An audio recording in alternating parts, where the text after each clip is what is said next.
preliminary remarks, existence, as we know it, is full of sorrow. To mention only one minor point, every man is a condemned criminal, only he does not know the date of his execution. This is unpleasant for every man. Consequently, every man does everything possible to postpone the date, and would sacrifice anything that he has if he could reverse the sentence. Practically all religions and all philosophies have started thus crudely, by promising their adherents some such reward as immortality. No religion has failed hitherto by not promising enough. The present breaking up of all religions is due to the fact that people have asked to see the securities.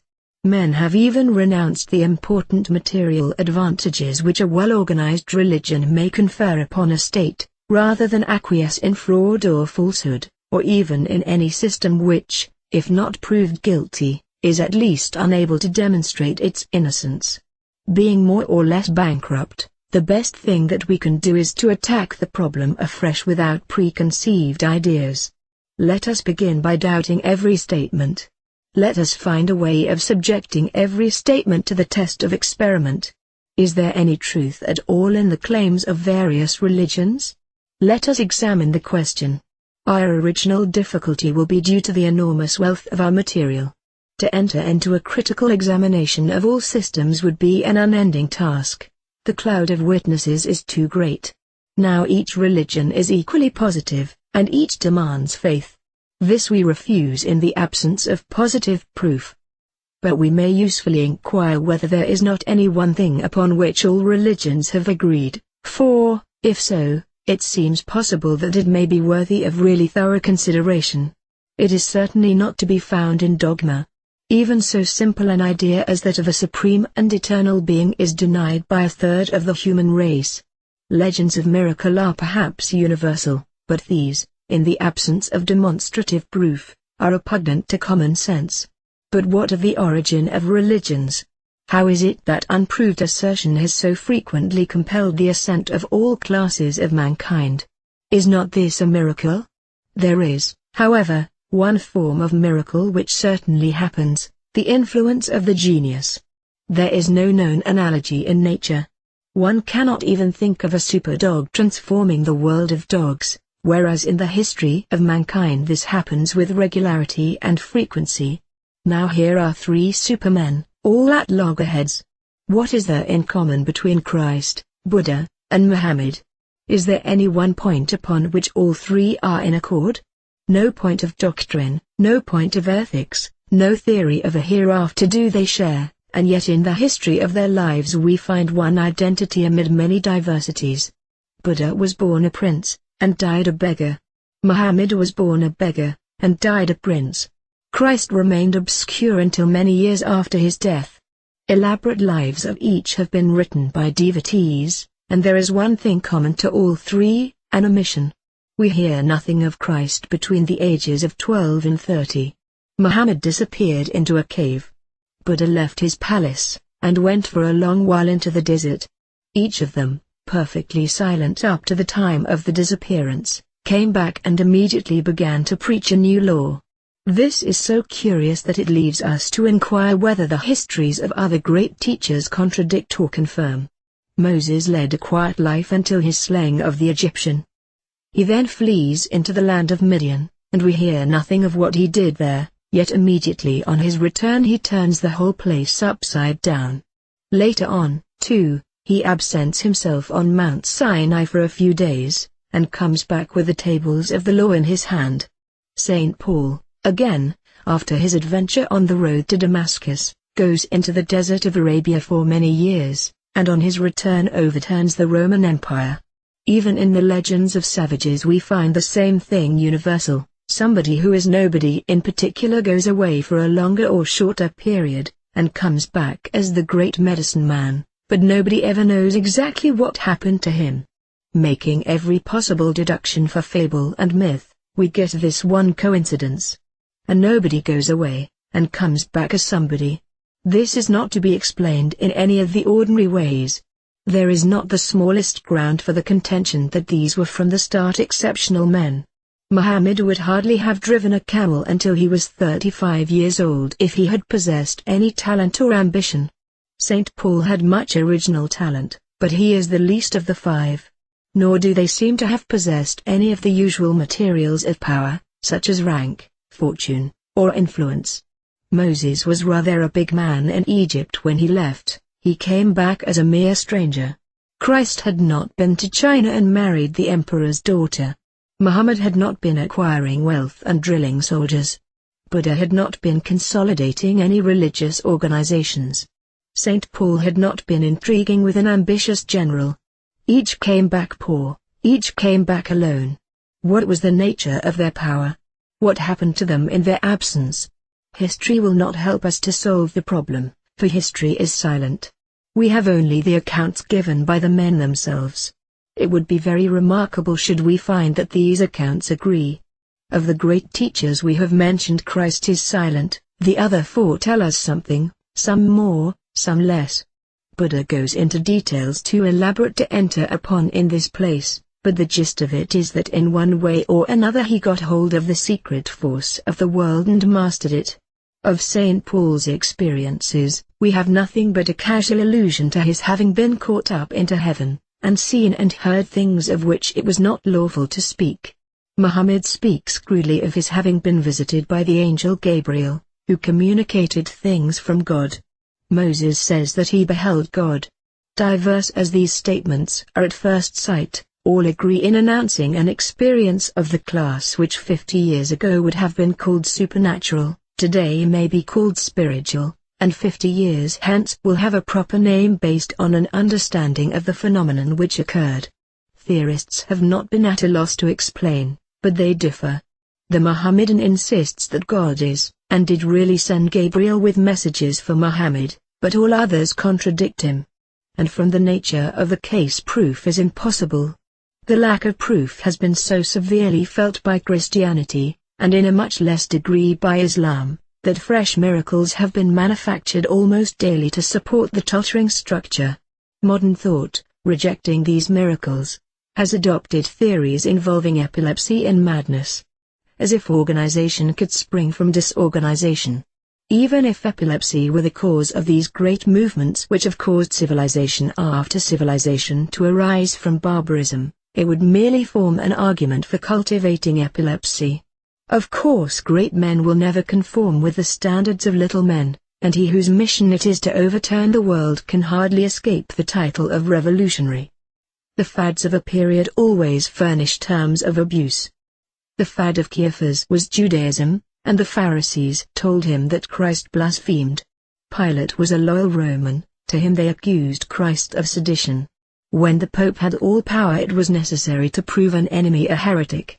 Advancing today towards a medical oligarchy, we try to prove that our opponents are insane, and, in a Puritan country, to attack their morals. We should then avoid all rhetoric, and try to investigate with perfect freedom from bias the phenomena which occurred to these great leaders of mankind.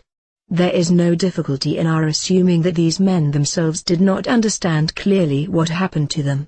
The only one who explains his system thoroughly is Buddha, and Buddha is the only one that is not dogmatic. We may also suppose that the others thought it inadvisable to explain too clearly to their followers. St. Paul evidently took this line. Our best document will therefore be the system of Buddha. Footnote: we have the documents of Hinduism, and of two Chinese systems. But Hinduism has no single founder. Lao Tzu is one of our best examples of a man who went away and had a mysterious experience, perhaps the best of all examples, as his system is the best of all systems. We have full details of his method of training in the Kang King, and elsewhere. But it is so little known that we shall omit consideration of it in this popular account.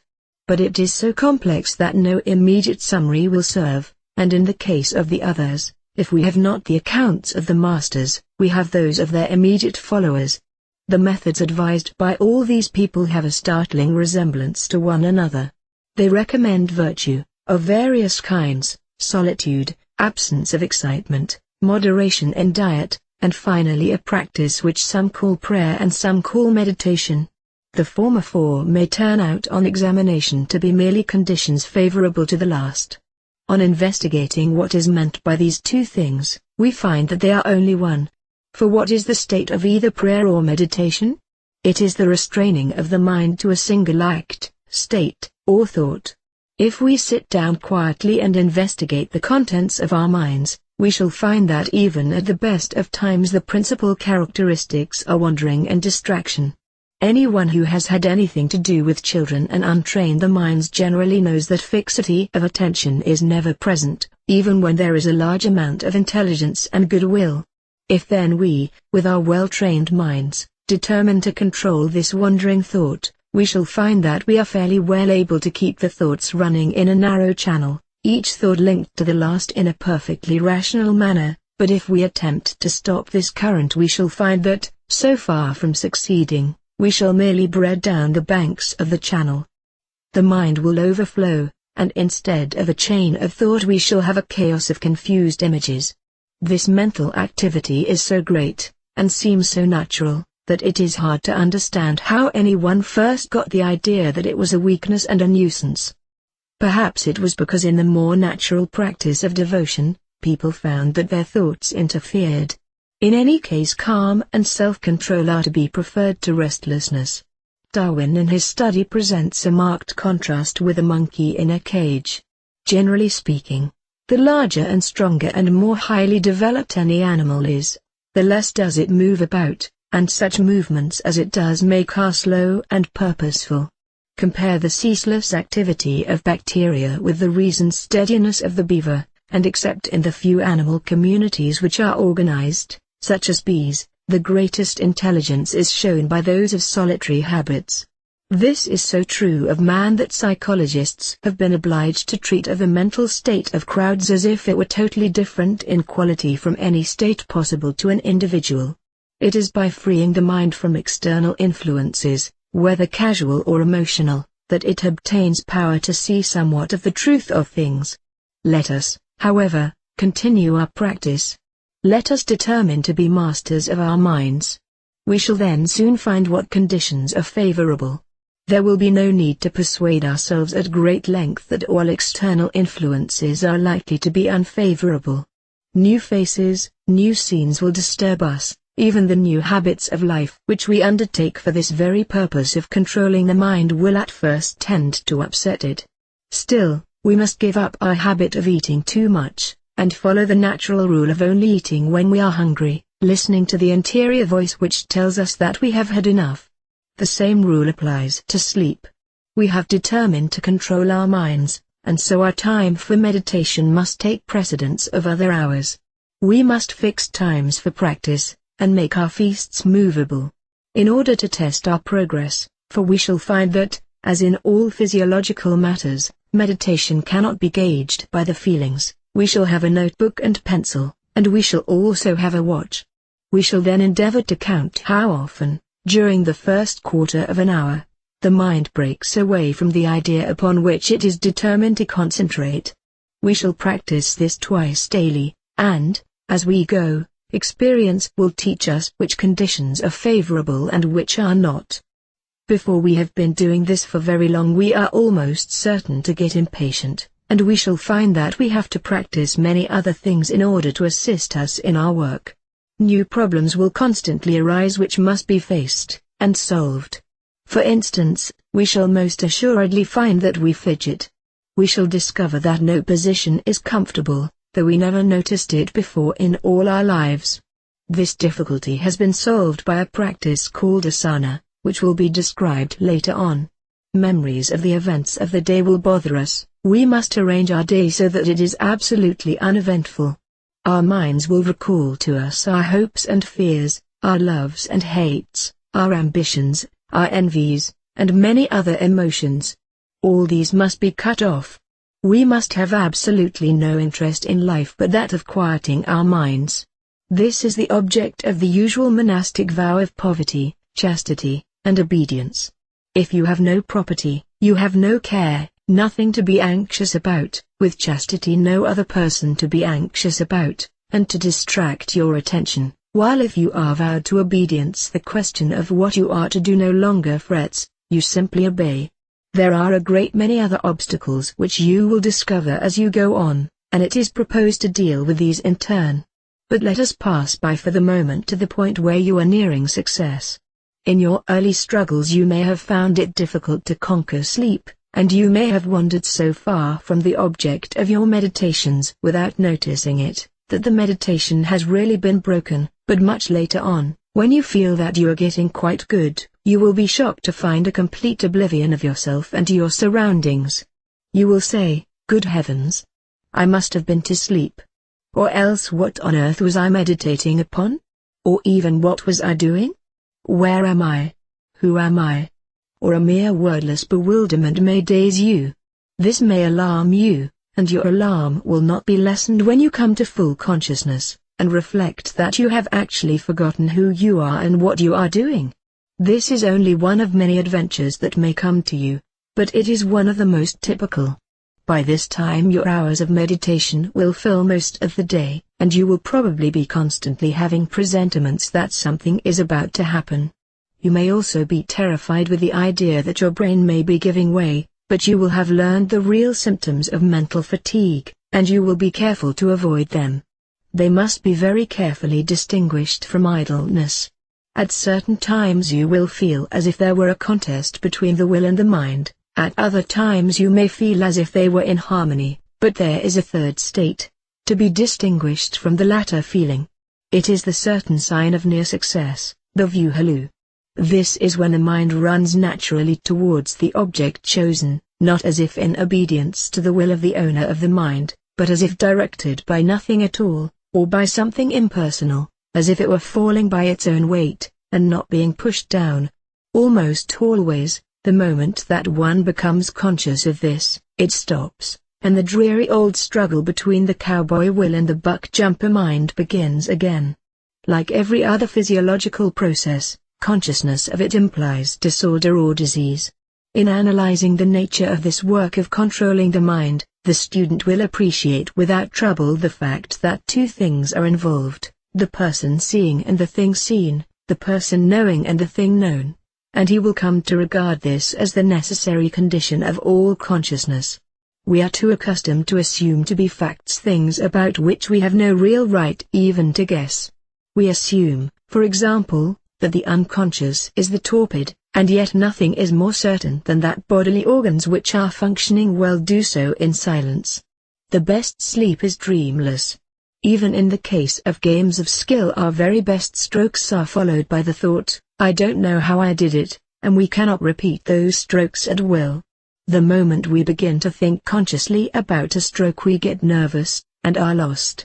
In fact, there are three main classes of stroke: the bad stroke, which we associate, and rightly, with wandering attention; the good stroke which we associate, and rightly, with fixed attention; and the perfect stroke, which we do not understand, but which is really caused by the habit of fixity of attention having become independent of the will, and thus enabled to act freely of its own accord.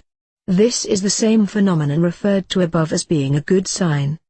Finally, something happens whose nature may form the subject of a further discussion later on. For the moment let it suffice to say that this consciousness of the ego and the non-ego, the seer and the thing seen, the knower and the thing known, is blotted out. There is usually an intense light, an intense sound, and a feeling of such overwhelming bliss that the resources of language have been exhausted again and again in the attempt to describe it. It is an absolute knockout blow to the mind. It is so vivid and tremendous that those who experience it are in the gravest danger of losing all sense of proportion. By its light all other events of life are as darkness. Owing to this, people have utterly failed to analyze it or to estimate it. They are accurate enough in saying that, compared with this, all human life is absolutely dross, but they go further, and go wrong. They argue that since this is that which transcends the terrestrial, it must be celestial. One of the tendencies in their minds has been the hope of a heaven such as their parents and teachers have described, or such as they have themselves pictured, and, without the slightest grounds for saying so, they make the assumption this is that. In the Bhagavad Gita a vision of this class is naturally attributed to the apparition of Vishnu, who was the local god of the period. Anna Kingsford, who had dabbled in Hebrew mysticism, and was a feminist, got an almost identical vision, but called the divine figure which she saw alternately Adonai and Maria. Now this woman, though handicapped by a brain that was a mass of putrid pulp, and a complete lack of social status, education, and moral character, did more in the religious world than any other person had done for generations. She, and she alone, made theosophy possible, and without theosophy the worldwide interest in similar matters would never have been aroused. This interest is to the law of Thelema what the preaching of John the Baptist was to Christianity. We are now in a position to say what happened to Muhammad. Somehow or another his phenomenon happened in his mind. More ignorant than Anna Kingsford, though, fortunately, more moral, he connected it with the story of the Annunciation, which he had undoubtedly heard in his boyhood, and said Gabriel appeared to me. But in spite of his ignorance, his total misconception of the truth, the power of the vision was such that he was enabled to persist through the usual persecution, and founded a religion to which even today 1 man in every 8 belongs. The history of Christianity shows precisely the same remarkable fact. Jesus Christ was brought up on the fables of the Old Testament, and so was compelled to ascribe his experiences to Jehovah, although his gentle spirit could have had nothing in common with the monster who was always commanding the rape of virgins and the murder of little children, and whose rites were then, and still are, celebrated by human sacrifice. Footnote: the massacres of Jews in Eastern Europe which surprise the ignorant, are almost invariably excited by the disappearance of Christian children, stolen, as the parents suppose, for the purposes of ritual murder. Footnote: this unfortunate perpetuation of the blood libel myth was later recanted by Crowley. The blood libel was visited upon early Christians by the Romans and is visited today upon Thelemites by Christian fundamentalists. Similarly, the visions of Joan of Arc were entirely Christian, but she, like all the others we have mentioned, found somewhere the force to do great things. Of course, it may be said that there is a fallacy in the argument. It may be true that all these great people saw God, but it does not follow that everyone who sees God will do great things. This is true enough. In fact, the majority of people who claim to have seen God, and who no doubt did see God just as much as those whom we have quoted, did nothing else. But perhaps their silence is not a sign of their weakness, but of their strength. Perhaps these great men are the failures of humanity. Perhaps it would be better to say nothing. Perhaps only an unbalanced mind would wish to alter anything or believe in the possibility of altering anything, but there are those who think existence even in heaven intolerable so long as there is one single being who does not share that joy. There are some who may wish to travel back from the very threshold of the bridal chamber to assist belated guests. Such at least was the attitude which Gautama Buddha adopted. Nor shall he be alone. Again, it may be pointed out that the contemplative life is generally opposed to the active life, and it must require an extremely careful balance to prevent the one absorbing the other. As it will be seen later, the vision of God, or union with God, or samadhi, or whatever we may agree to call it, has many kinds and many degrees, although there is an impassable abyss between the least of them and the greatest of all the phenomena of normal consciousness. To sum up, we assert a secret source of energy which explains the phenomenon of genius. Footnote: we have dealt in this preliminary sketch only with examples of religious genius. Other kinds are subject to the same remarks, but the limits of our space forbid discussion of these. We do not believe in any supernatural explanations, but insist that this source may be reached by the following out of definite rules, the degree of success depending upon the capacity of the seeker, and not upon the favor of any divine being. We assert that the critical phenomenon which determines success is an occurrence in the brain characterized essentially by the uniting of subject and object. We propose to discuss this phenomenon, analyze its nature, determine accurately the physical, mental and the moral conditions which are favorable to it, to ascertain its cause, and thus to produce it in ourselves, so that we may adequately study its effects,